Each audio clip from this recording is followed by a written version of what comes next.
So there's a psychology term called cognitive dissonance. What cognitive dissonance means is that you hold something to be so true in your heart from what you know in life that you're not willing to consider or accept what the actual outcome might actually be. So you don't want to think or accept what you don't already know.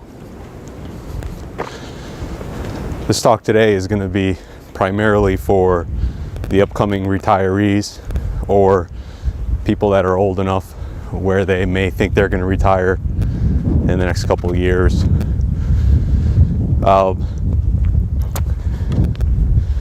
It's surprising for me always when I try to talk technology or certain things in finance, such as market downturns with older people in the older generation. And it's because they usually brush it off pretty quickly. But what surprises me is that they've already lived through it. And I would think that if they've already lived through it, they can understand and appreciate that it can happen again.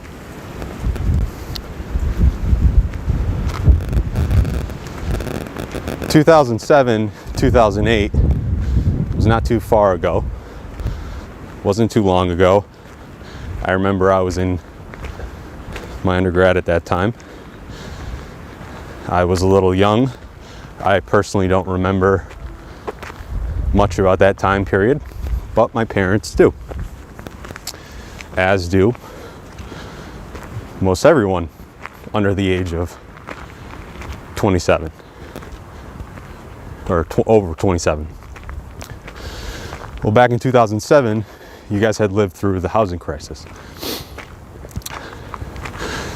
So during today's talk, we're going to talk about how what I think we're entering is just as bad as the housing crisis, but the housing crisis was the start of what's still going on now in a larger credit crisis and corporate debt crisis. And I've been very passionate about getting out there and speaking lately because we're actually getting closer to this event.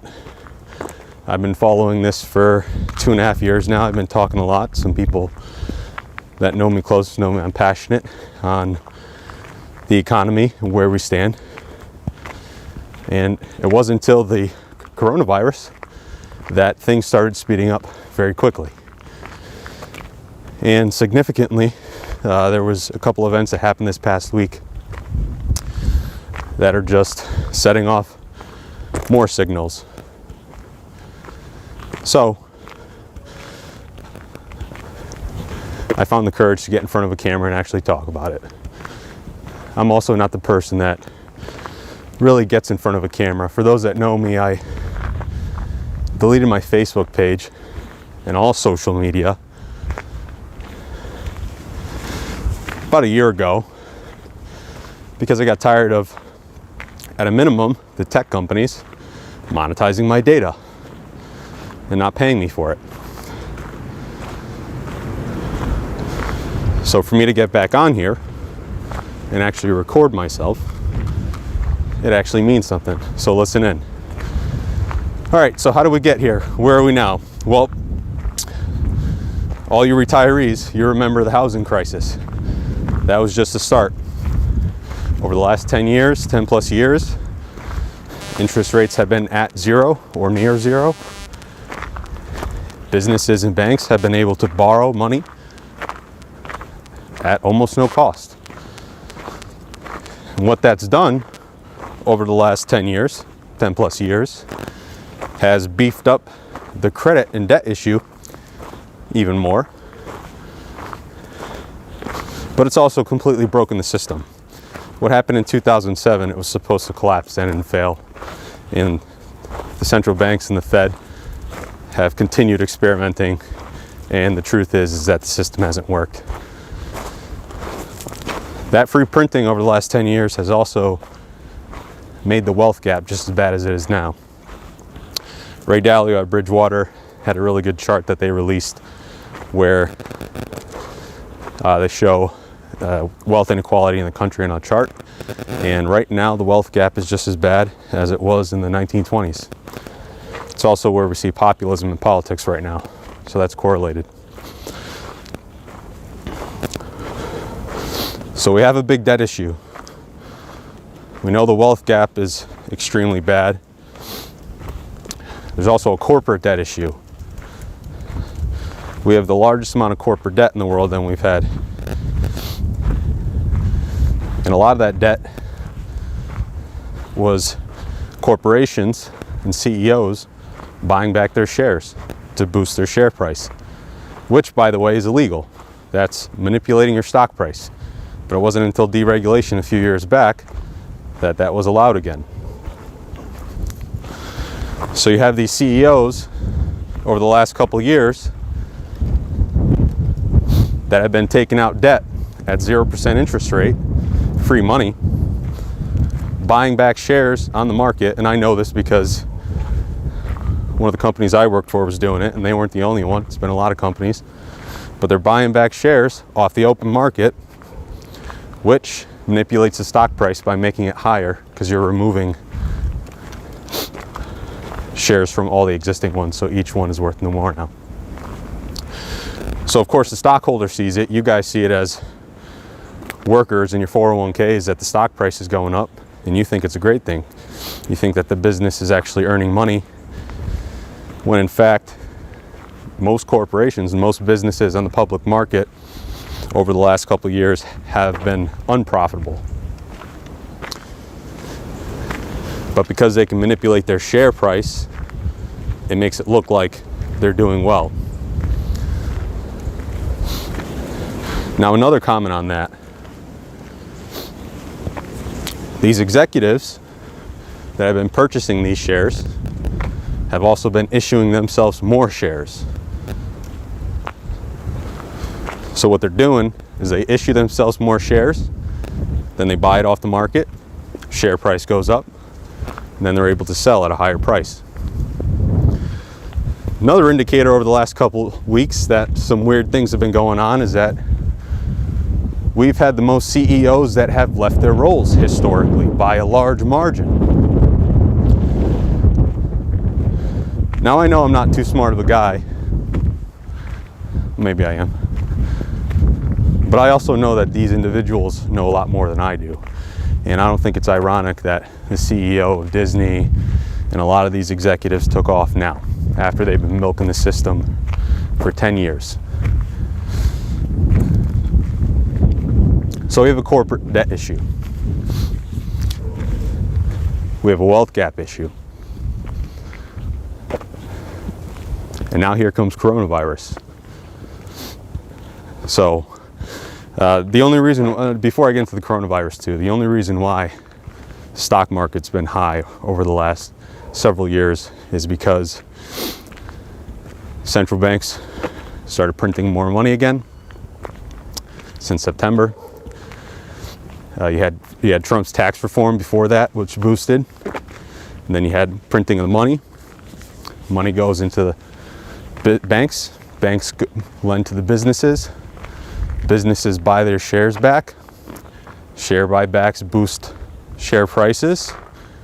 High share prices mean a higher stock market. So this has also been the fakest market we've ever seen historically. But CNBC won't tell you that. By the way, you shouldn't listen to anything you hear on most mainstream news networks, CNBC, Fox, NBC. Typically, by the time you hear it on there, it's too late, and then you miss the boat.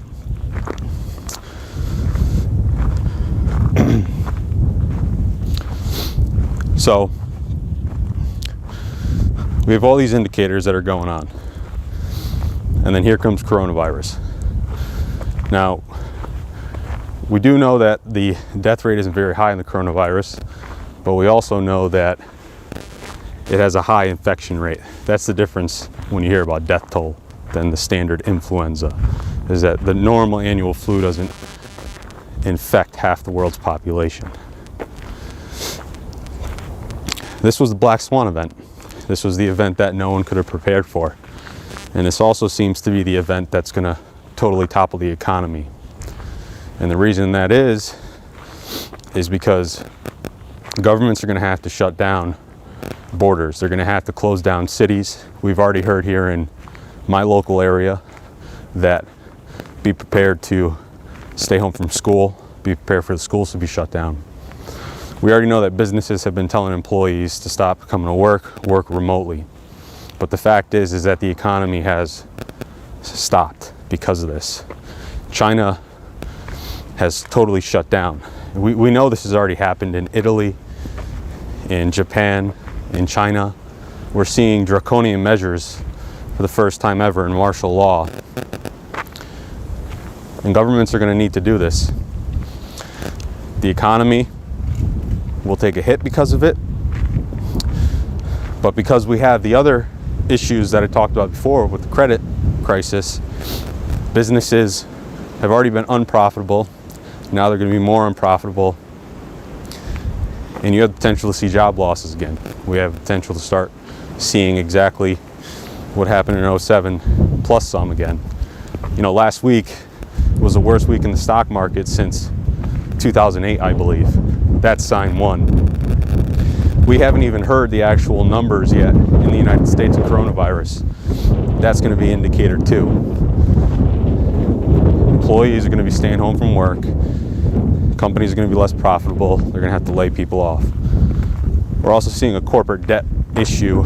We're seeing the debt issue, and we're seeing the issues right now in the debt markets. You know, the Fed is telling us. So last week, the Fed also cut rates by 50 basis points, 0.5%. We've never seen that before. Typically, when that happens, the markets bounce back. The markets continue to tailwind and dive down another 1,000+ points. There's already some worry from that point of view, and they're already talking about cutting rates down to zero and then negative. The bond yield, I talked about that this past week. That's close to negative. That's about 0.5% right now, I believe. Once we go negative, that's a negative yielding bond. So there's all these events that have happened. And, you know, why is it important for you as retirees? Well, you want to retire, and you want to have your wealth, and you want to preserve your wealth, and you don't want to work for the rest of your life. So what I propose is for you to purchase, and this is not financial advice, and I'll frame it as you should consider purchasing some Bitcoin. That might be something to think about as an option to hedge against what's going on here. Because when the credit markets lock up and the stock market continues to take a complete skydive down, you're not going to make money in equities. So your 401ks aren't going to be making money in stocks. They're going to be losing. They could not, but at this point, I think from the indications we've seen so far, there's a good chance that, you know, you can see a reduction in the portfolio of 30, 40+%. That's a normal recession. So if your 401k is exposed to stocks right now, I'd consider kind of looking at that again, and, you know, maybe consider bonds. Bonds are still positive right now. The problem with bonds, though, is, again, they're going negative. So you're going to have a loss on that investment on your bond. My argument is for Bitcoin and gold. Now, we've already seen gold and silver rally over the last year plus, and there's a lot of evidence that supports we're moving back up into a bull market within the precious metals space. Now, gold and silver typically always do well during recessions and crises. And what we're kind of experiencing now is significant, because you're not just going to have value lost in the stock market. The Federal Reserve is going to need to print a lot more money than they have now. They've been printing since last September. again. So your money, your physical cash that you hold in your pocket has been devalued since last September again, and they're going to need to print a lot more. So on top of losing the stock market, you're going to also have a currency that can devalue quite a bit. So we have a currency crisis on our hands too. So gold and metals have always been a nest egg during these crises. That's why you've seen China and Russia purchasing the highest amounts of gold ever historically. Central banks around the world have been preparing for years now for this, and you know, the research is there. So consider metals. There's websites like APMEX, APMEX.com. You can purchase gold at pawn shops and silver from anywhere. You know, consider looking into some of that.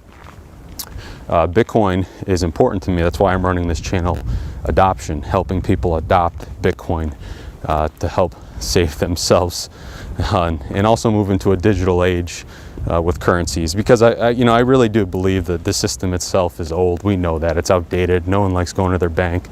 So I'm very passionate on this new form of technology, but Bitcoin is the alternative. Why? Because it's digitally scarce. Just like gold, you can only take so much gold out of the ground that's in existence. Well, with Bitcoin, there's only so much Bitcoin that will ever be in existence. You don't have to know anything else other than it's digitally scarce, and that adds value to it. So if you want to look into Bitcoin, there's a few different options you can take. And I posted on my Twitter account. I suggest following it, Adoption, ADOBTION. You can also subscribe to my Substack account, adoption.substack.com. I give a lot of tips and tricks, but primarily what you want to do is jump on to a website called an exchange, and I'll give you a couple off the top of my head. Kraken.com is one. That's pretty good. I'll make it even more convenient for you. If you have the Cash App, which a lot of people do, you can buy Bitcoin from your Cash App. So I'll go over security in another video and privacy and how to store it. But if you're going to do it, the easiest way right now I suggest is to download the Cash App, link it, write a good strong password, write it down on paper, store it away, and then just purchase Bitcoin from there. I've heard some professionals in the space talk about 1% exposure to a portfolio is fine. You don't need much exposure to this stuff. You know, remember, 21 million ever in existence, and you can break it down 100 million decimal places. So what that means is that this currency is made to last for the next 100 years. There's enough of it that exists online. Yeah, so you know, it's just important to know.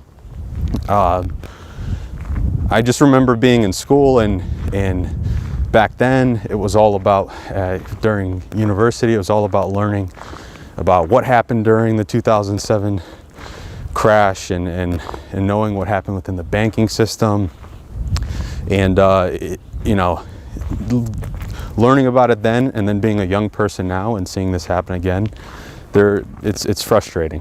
It's frustrating. But it's important that everyone has knowledge on this, because, you know, most people don't have the opportunity to take an economics course, or, you know, they don't necessarily have time to like learn about finance or their 401k. But it's important that you have someone that's telling you what is real and what is not real and guiding you, because most of the time your average financial advisor is going to call you once a year. They're going to check on you. They're going to do whatever they're going to do with your portfolio. You're going to say yes because, you know, you trust them, and then that'll be it. But the truth is that most financial advisors, ask your financial advisor about gold. Ask them where to buy gold. Most of them don't even know about gold. They don't believe, you know, because they don't make commissions off that, and they may be misleading. So that's what this channel is made for, is education, educating you on how to adopt Bitcoin. Just real quick before I actually sign off here, there is an example that I can give you for when people actually were able to save their retirements and their wealth. It's happening all around the world right now. Any nation that is experiencing difficulties in the economy, such as Venezuela, Turkey, Greece is the example I want to talk about. There are people that I have heard about online that when the Greek crisis was getting real bad, they were able to actually move their 401ks and their retirement accounts into Bitcoin and then save it. They could ride out that storm because they actually had exposure and diversification into, you know, a bunch of different assets, primarily Bitcoin. Why? Because their currency, they were losing money, the bonds were going under, and that's why it's important this time around, because again, it's not going to just be a debt issue, it's going to be a currency crisis too. So we're going to see it on both ends. All right, that's all for this video. What I'll end up doing is I'll do a whole series probably on, you know, the details on, you know, what is Bitcoin, what's, you know, what is money. But again, I suggest you follow my Twitter page if you actually have some interest in this stuff. That's just the fastest way for me to get content out there. If you want to go through the email, you have the Substack account, and that'll be it. So again, everyone, take care.